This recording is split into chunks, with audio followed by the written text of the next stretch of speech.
Start. सभापति महोदय, जो रिपोर्ट मद्य निषेध के संबंध में सदन के सामने प्रस्तुत हुई है, मैं उसके संबंध में अपने विचार रखने जा रहा हूं। इस रिपोर्ट के दो भाग हैं। इन दोनों भागों में बहुत सी बातों का वर्णन किया गया है। बहुत सारी विवेचना इस रिपोर्ट के अंदर है। मैं इसके विस्तार में जाना नहीं चाहता हूं, लेकिन कुछ ठोस और विशेष बातें आपके सामने रखना चाहता हूं। पहली बात तो यह है कि क्या नशाबंदी हमारे लिए आवश्यक है? क्या यह आवश्यक है कि हम मद्यपान न करें?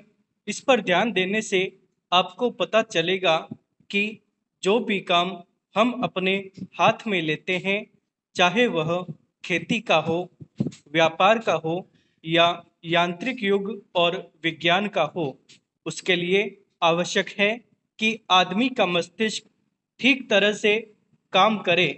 अगर मस्तिष्क का संतुलन बिगड़ जाता है तो वह उसको ठीक तरह से कर नहीं सकता। और यह शराब एक ऐसी चीज है जो कि व्यक्ति के मस्तिष्क का संतुलन खो देती है।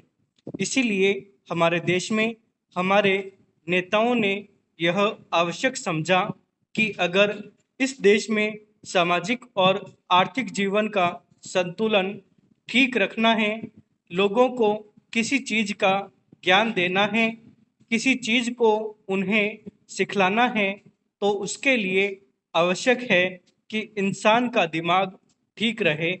और इसीलिए नशाबंदी का होना बहुत ही आवश्यक है। इस बात का प्रचार स्वतंत्रता के पहले और बाद में भी किया गया है।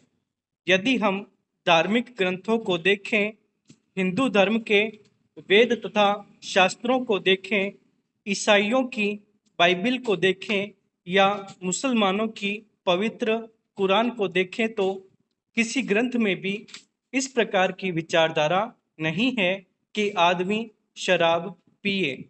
हर स्थान पर इसका खंडन किया गया है। सभी महापुरुषों ने, चाहे वे लोकमान्य तिलक हों या महात्मा गांधी जी हों, जो कि इस देश के सामाजिक और राष्ट्रीय जीवन के लिए अग्रसर थे, उन्होंने भी इस बात का खंडन किया है और कहा है कि नशा इंसान के लिए कोई अच्छी चीज नहीं है और इसलिए इसका उपयोग नहीं करना चाहिए। मैं आपके द्वारा इस सदन का ध्यान दिलाऊंगा कि शराबबंदी को जहाँ जहाँ भी ढील दी गई है, वहाँ पर देखने से पता चलता है कि हालत कितनी खराब हुई है।